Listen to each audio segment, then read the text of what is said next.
الحمد لله نحمده ونستعينه ونستغفره ونؤمن به ونتوكل عليه ونعوذ بالله من شرور أنفسنا ومن سيئات أعمالنا من يهده الله فلا مضل له ومن يضلله فلا هادي له ونشهد أن لا إله إلا الله وحده لا شريك له ونشهد أن سيدنا وسندنا وحبيبنا ونبينا ومولانا ومأوانا وملجانا محمدا عبده ورسوله أرسله بالحق بشيرا ونذيرا وداعيا إلى الله بإذنه وسراجا منيرا صلى الله عليه وعلى آله وأصحابه وأزواجه وأهل بيته وبارك وسلم تسليما كثيرا كثيرا أما بعد فأعوذ بالله من الشيطان الرجيم بسم الله الرحمن الرحيم قل إن كان آباؤكم وأبناؤكم وإخوانكم وأزواجكم وعشيرتكم وأموال اقترفتموها وتجارة تخشون كسادها ومساكن ترضونها أحب إليكم من الله ورسوله وجهاد في سبيله فتربصوا حتى يأتي الله بأمره صدق الله العظيم وبلغنا رسوله النبي الكريم ونحن على ذلك لمن الشاهدين والشاكرين والحمد لله رب العالمين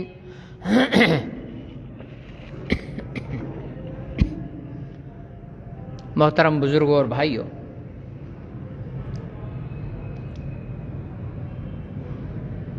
گزشتہ 2 جمعات سے امت مسلمہ کے ماضی حال اور مستقبل سے متعلق آپ حضرات کی خدمت میں کچھ معروضات پیش کی تھیں۔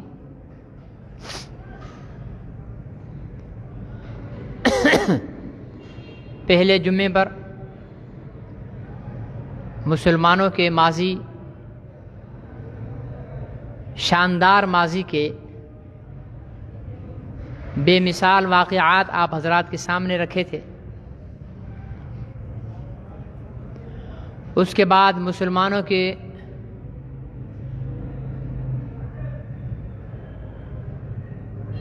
باعث شرم اور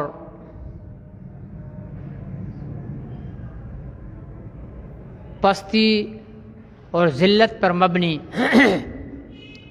حال کے کچھ واقعات بیان کیے تھے۔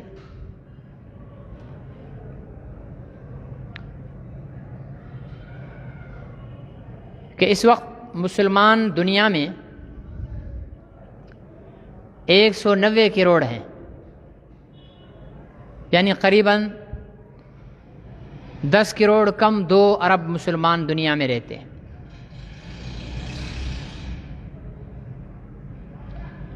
موسم کے اعتبار سے ان مسلمان ممالک کو بہترین موسم ملے ہوئے ہیں۔ زراعت کے اعتبار سے بھی بہت بڑا حصہ اللہ تعالیٰ نے ان مسلم ممالک کو عطا کیا ہے۔ کہنے کو تو 57-58 اسلامی ملک دنیا میں موجود ہیں، مسلم ممالک،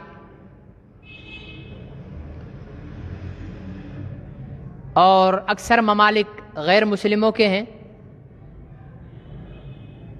لیکن اس کے باوجود فضاؤں میں اڑنے والے جہاز،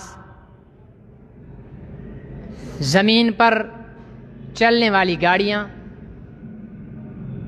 سمندروں میں تیرنے والے بحری جہاز اور بحری بیڑے، جس ایندھن کے ذریعے چلتے ہیں اس کا بیشتر حصہ مسلم ممالک فراہم کرتے ہیں۔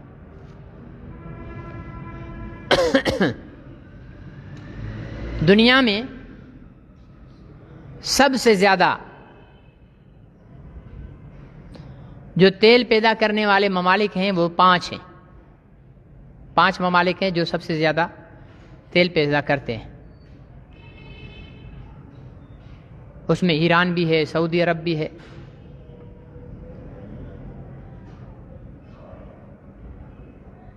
مطلب اگر روزانہ 5 لاکھ بیرل تیل نکلتا ہے زمین سے تو اس میں سے 4 لاکھ بیرل مسلمانوں کا ہے اور 1 لاکھ وہ عیسائیوں کا ہے۔ ان میں 1 عیسائی ریاست ہے جو تیل پیدا کرنے والی ہے، 4 مسلمان ملک ہیں۔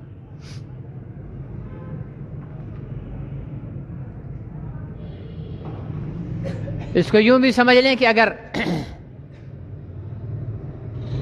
مثال کے طور پر اگر 5 من تیل ہے تو 4 من تیل دنیا کو مسلمان فراہم کر رہے ہیں اور 1 من جو ہے وہ عیسائی ریاست۔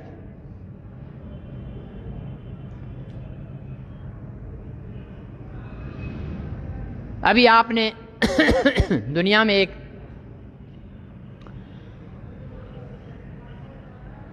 چیز سن رکھی ہے کہ جی الیکٹرانک گاڑیاں، الیکٹرانک موٹر سائیکلیں، بجلی پر چلنے والی بہت ساری چیزیں،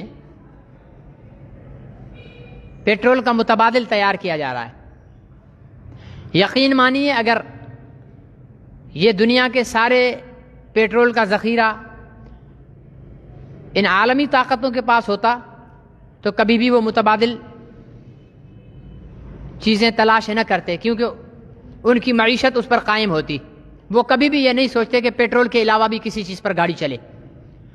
اب وہ اس لیے سوچ رہے ہیں کہ چونکہ پیٹرول کی معیشت مسلمانوں کے پاس ہے اس لیے پیٹرول کا متبادل تیار کیا جائے تاکہ مسلمان ملکوں کی معیشت برباد ہو۔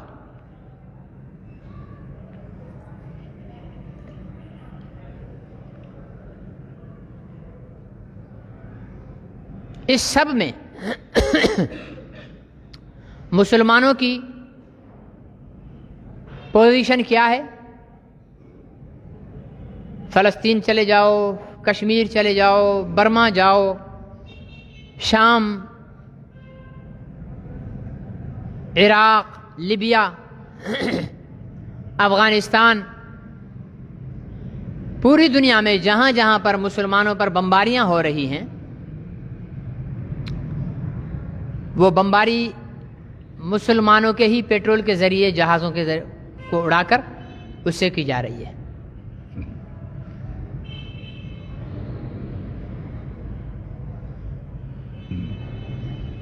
لیکن مسلمانوں کو اس چیز کی جرت اور ہمت نہیں ہے مسلمان حکمرانوں کو کہ وہ کہیں کہ بھائی ہمارا پیٹرول ہے۔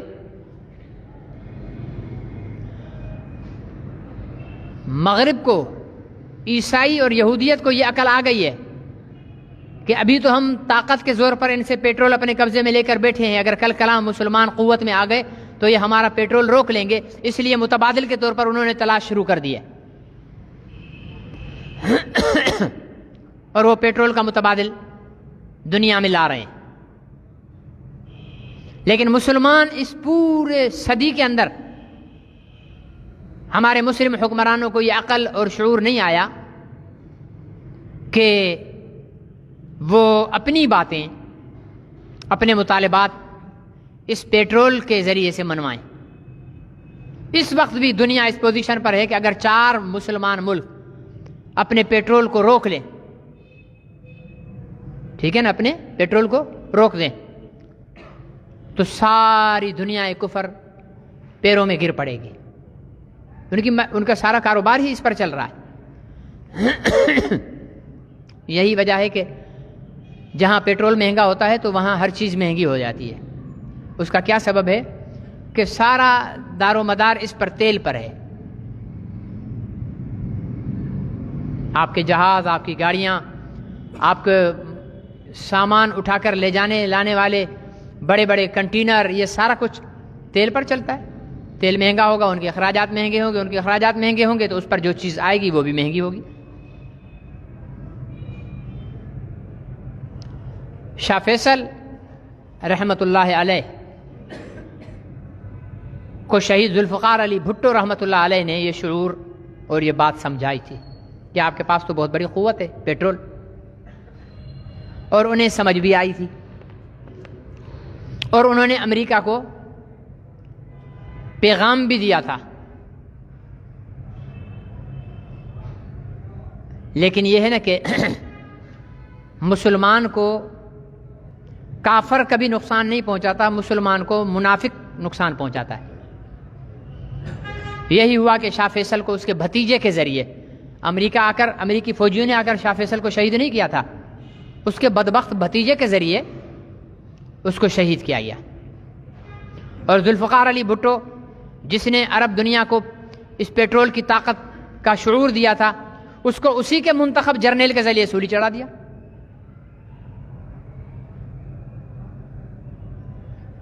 صدام حسین کو اس کی اپنی عدالتوں کے ذریعے سولی چڑھا دیا. کرنل قذافی کو یہ وہ 4-5 مسلم حکمران تھے، اگرچہ اپنی جگہ پر عیاش اور شراب نوش سب کچھ تھے، لیکن ان کے اندر ایک مسلم امت کی ایک فکر تھی ان افراد کے اندر. کرنل قذافی اس کو ہی اپنی قوم کے لوگوں کے ذریعے لیبیا کی جو ہے وہ سڑکوں پر گھسیٹ کر مارا گیا.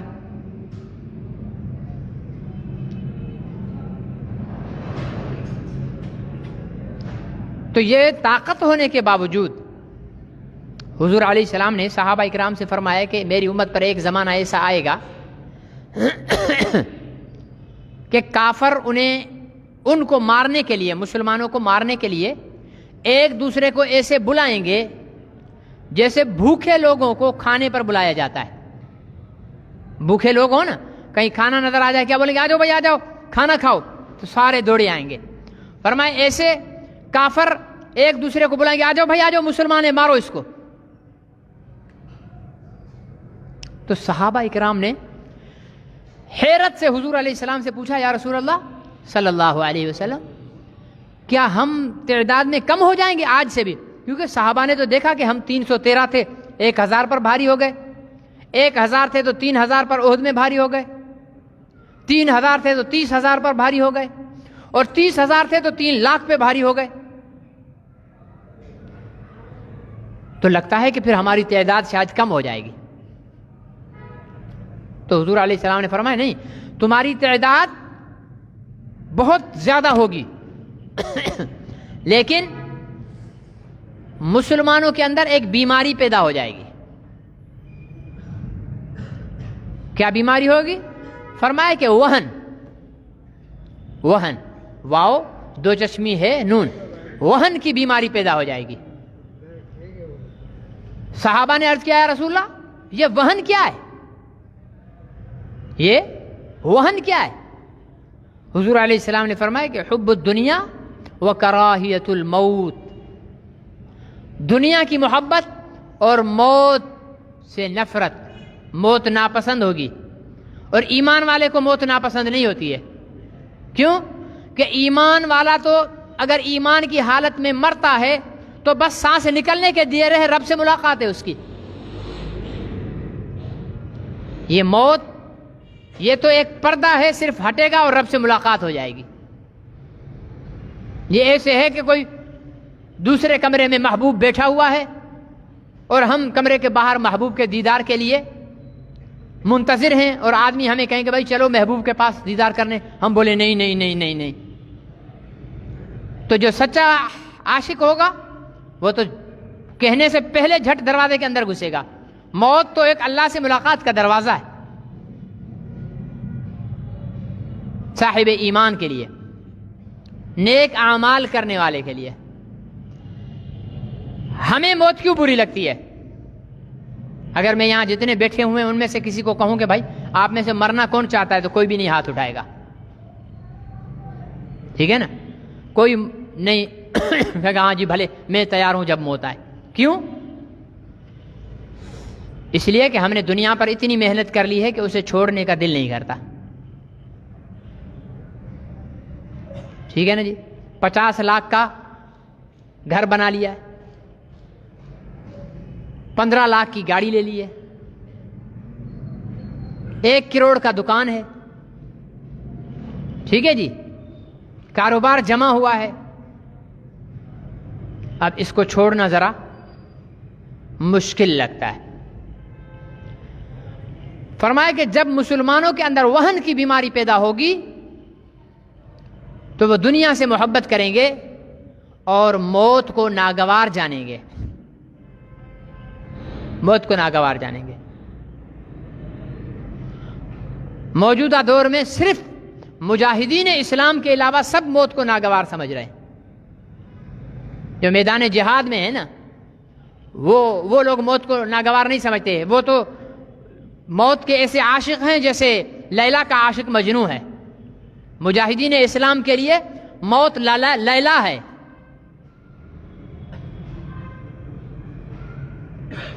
اور اسی کو علامہ اقبال نے کہا تھا نا کہ شہادت ہے مطلوب و مقصود مومن، مومن کا مطلوب اور مقصود ہی شہادت ہے۔ یہ تو طے ہے کہ سب نے مرنا ہے۔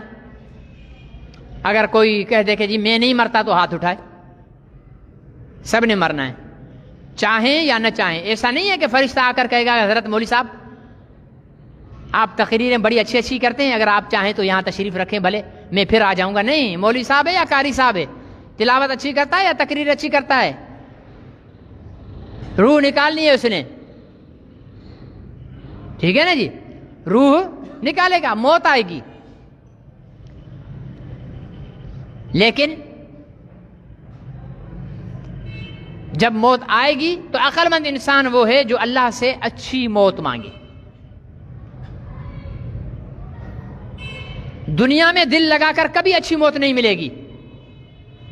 اگر آپ یہ کہہ رہے ہیں نا کہ میرا 10 کروڑ کا کاروبار ہو، میری ایئر لائنز چل رہی ہو، میں نے ٹرین بھی پرائیویٹ کر رکھی ہو، میری بسیں بھی چل رہی ہوں، دنیا داری میں لگا رہوں اور میری موت بھی اچھی ہو جائے، ایسا کبھی نہیں ہو سکتا۔ موت کو اچھا بنانے کے لیے اللہ تعالیٰ کے احکامات اور نبی پاک صلی اللہ علیہ وسلم کے طریقوں کو اپنی زندگی میں لانا یہ بہت ضروری ہے۔ پھر موت آسان ہے، پھر کوئی مشکل نہیں۔ حضور علیہ السلام نے فرمایا کہ ایمان والے کی روح ایسے قبض ہوتی ہے جیسے آٹے سے بال کو نکالو۔ آٹے کو بال سے نکالنے میں تکلیف ہوتی ہے، بال پھنستا ہے کہیں، نکال لو۔ لیکن فرمایا کہ گناہگار کی روح، اللہ کے باغی کی روح، اللہ کے سرکش کی روح، فرمایا ایسے نکلتی ہے جیسے ریشم کے کپڑے کو خاردار جھاڑیوں پہ ڈالو اور اسے کھینچو، کیا ہوگا؟ ٹکڑے ٹکڑے ہو جائے گا، وہ دھاگا دھاگا ہو جائے گا، پھٹ جائے گا۔ روح ایسے نکلتی ہے بے ایمان کی، نافرمان کی، سرکش کی۔ اللہ ہم سب کو موت آسان نصیب فرمائے، اللہ ہم سب کو حضور علیہ السلام کی پسندیدہ موت نصیب فرمائے۔ آمین تو کہتی۔ پتہ ہے حضور علیہ السلام کو پسندیدہ موت کون سی تھی؟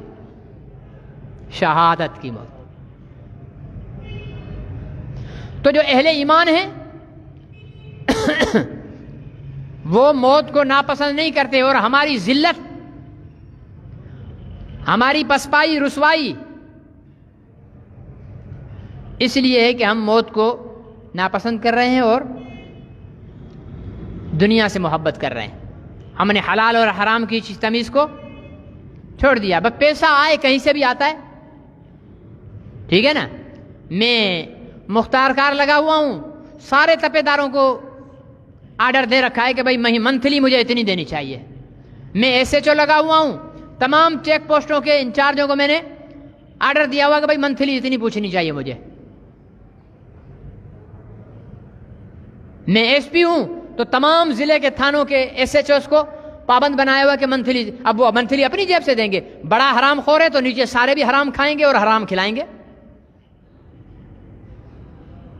اور یہ جو ہے وہ حرام کی دنیا یہ کیوں چلتی ہے؟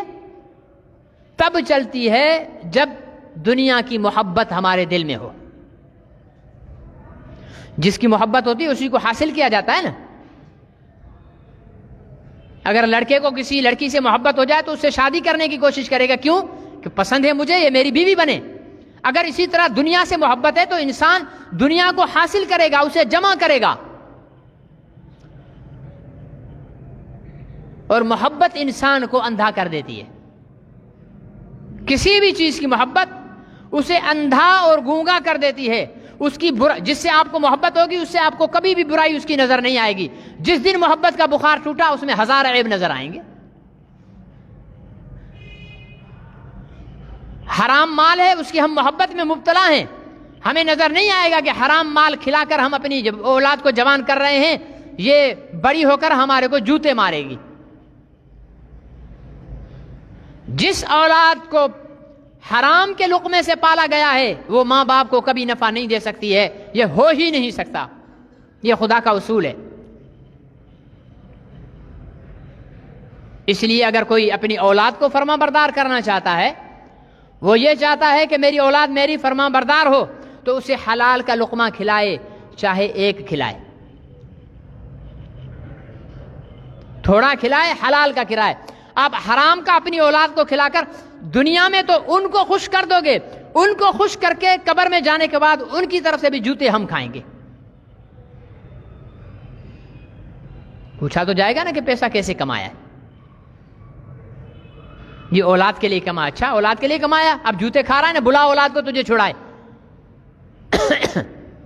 میدان حشر میں کہا جائے گا بلا جس کے لیے تو نے حرام کھلایا ہے نا، کمایا جس کے لیے تو نے. اب اپنے بیٹوں کو بلا، جس بیوی کو جیولری لانے کے لیے تو نے حرام کمایا، جس بیوی کے میک اپ کا خرچ پورا کرنے کے لیے تو نے حرام کمایا، جس اولاد کی آسائش اور آرام کے لیے تو نے دنیا میں حرام کمایا. اب اس بیوی کو بلا کہ اپنی نیکیاں تجھے دے اور تیری بخشش کروا سکے. ان بیٹوں کو بلا، ان بیٹیوں کو بلا جن کی شادیوں میں تو نے ناک اونچی کرنے کے لیے لاکھوں کا جہیز دے کر روانہ کیا، انہیں بلا، اب وہ تجھے چھڑائیں. یوم یفر المرء من اخیہ وامہ وابیہ وصاحبتہ وبنیہ لکل امرئ منہم یومئذ شأن یغنیہ. ہر ایک اپنے اپنے نفسی نفسی کے معاملے میں ہوگا. نہ باپ کا بیٹا ہوگا، نہ بیٹے کا باپ ہوگا، نہ شوہر بیوی کا، نہ بیوی شوہر کی، نہ بھائی بھائی کا ہوگا. اس لیے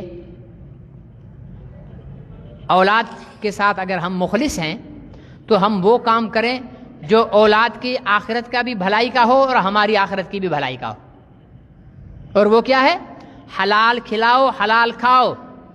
آپ کی اور ہماری اولاد اگر حلال کھا کر پلے گی تو کبھی بھی گمراہ نہیں ہوگی.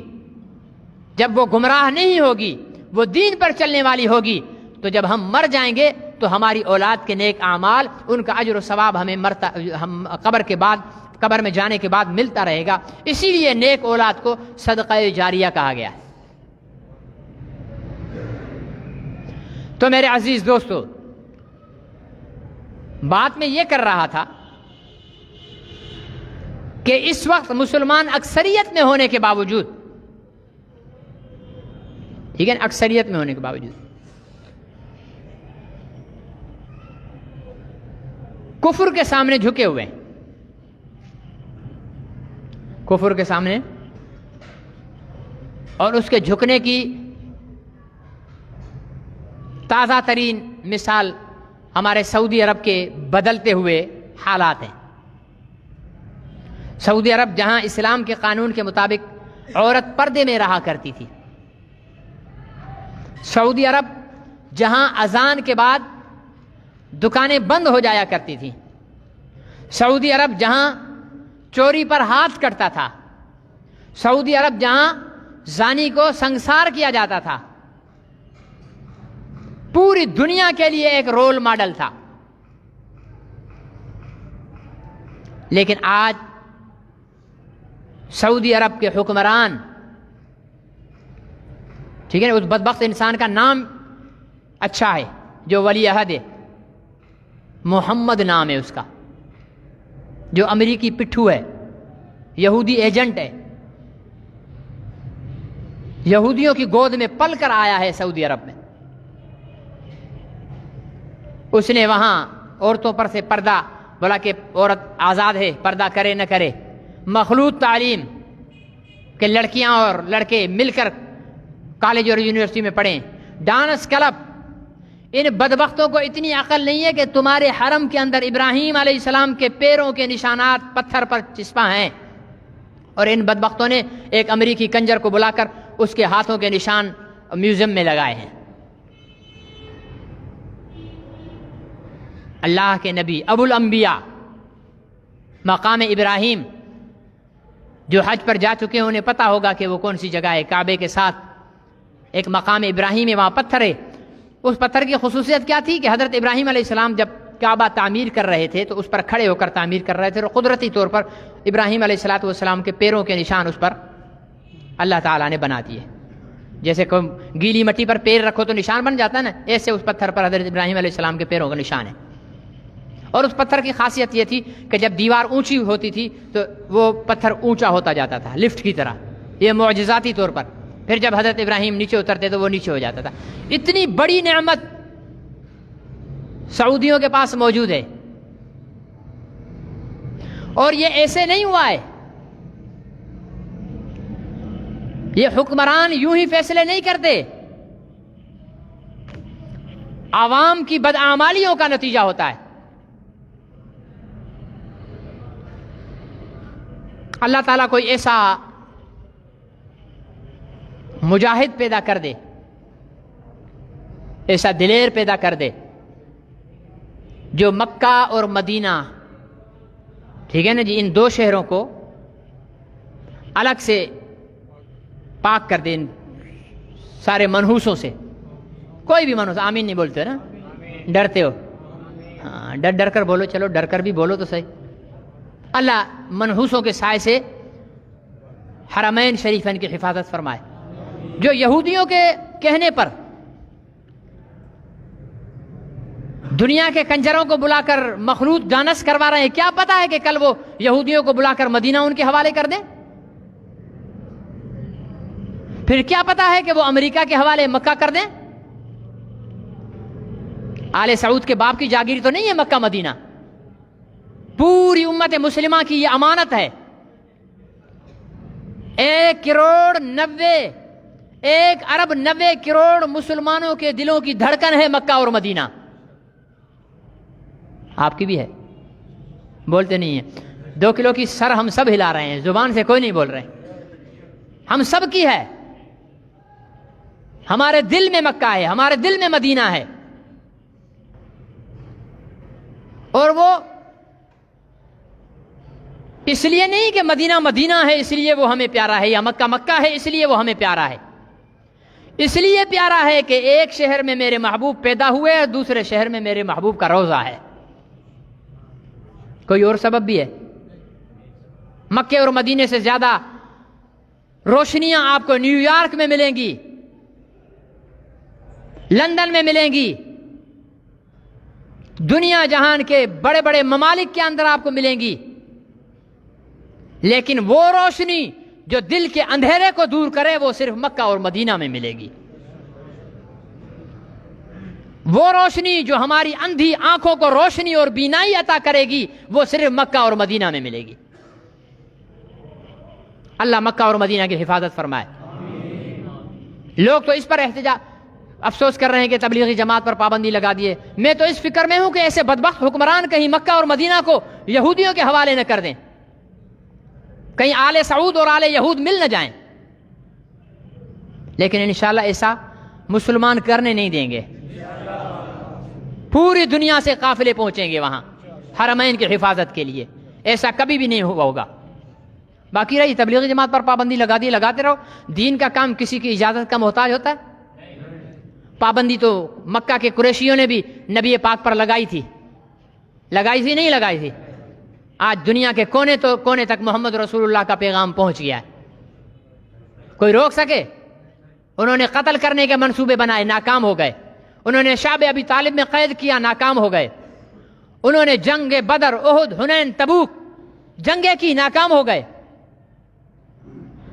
ہمیں تبلیغی جماعت کے حضرات کو اس بات پر پریشان ہونا ہی نہیں چاہیے کہ جی سعودی عرب میں پابندی لگ گئی, جی فلاں جگہ پابندی لگ گئی, جی فلاں جگہ.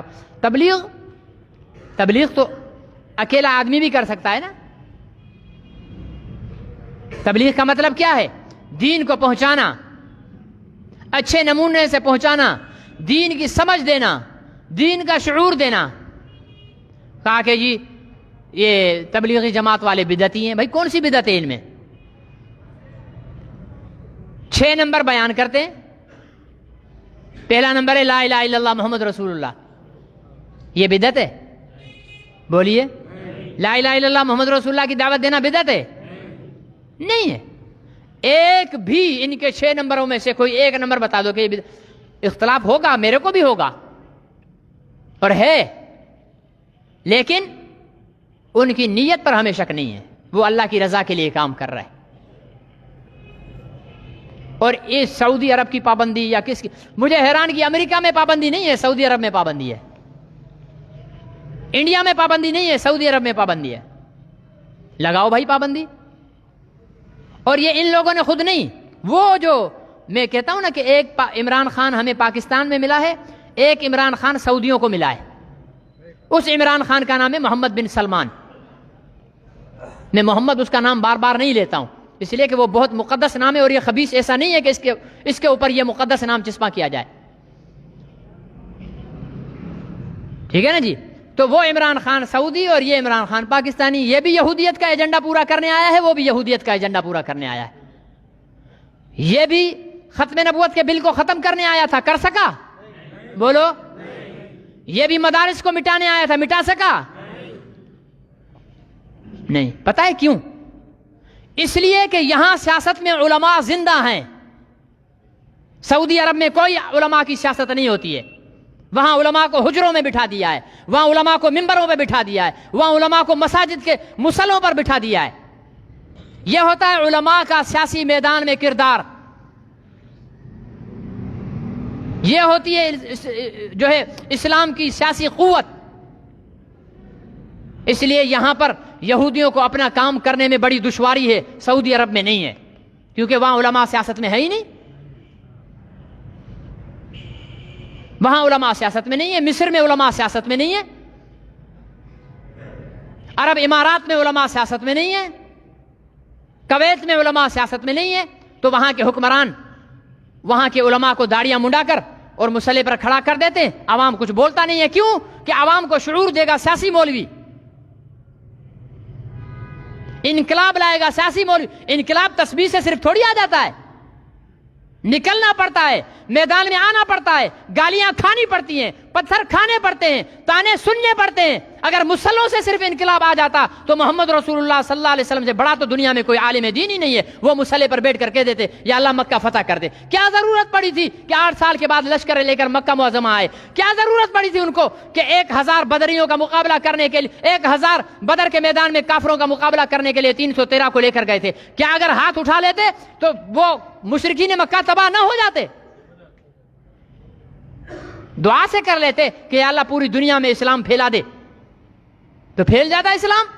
لیکن نہیں, دعا کی طاقت ہونے کے باوجود ہتھیار اٹھا کر بدر میں آنا, احد میں آنا, مکہ میں کافروں کے پتھر برداشت کرنا, مکہ میں کافروں کا سجدے کی حالت میں اونٹ کی اوجڑیاں پھینکنا, پھر وہ برداشت کرنا, طائف کے میدان میں جسم کو لہولہان کرانا. یہ بتاتا ہے سیاست نام صرف اس چیز کا نہیں ہے کہ ووٹ لو.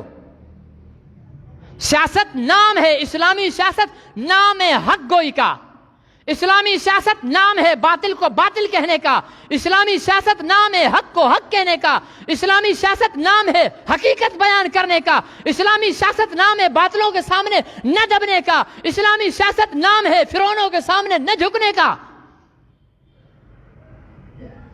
اور اللہ کا فضل ہے پاکستان میں ایسے علماء موجود ہیں, اور ہماری بے وقوف قوم ان کو گالیاں دیتی ہے. ناسمجھ قوم ان علماء کو گالیاں دیتی ہے. مولوی فضل الرحمان نے کیا کیا جی؟ ابھی تک سیاست میں بیٹھا ہوا مولوی صاحب نے آج تک کیا کیا ہے؟ لالا سراج الحق نے کیا کیا ہے؟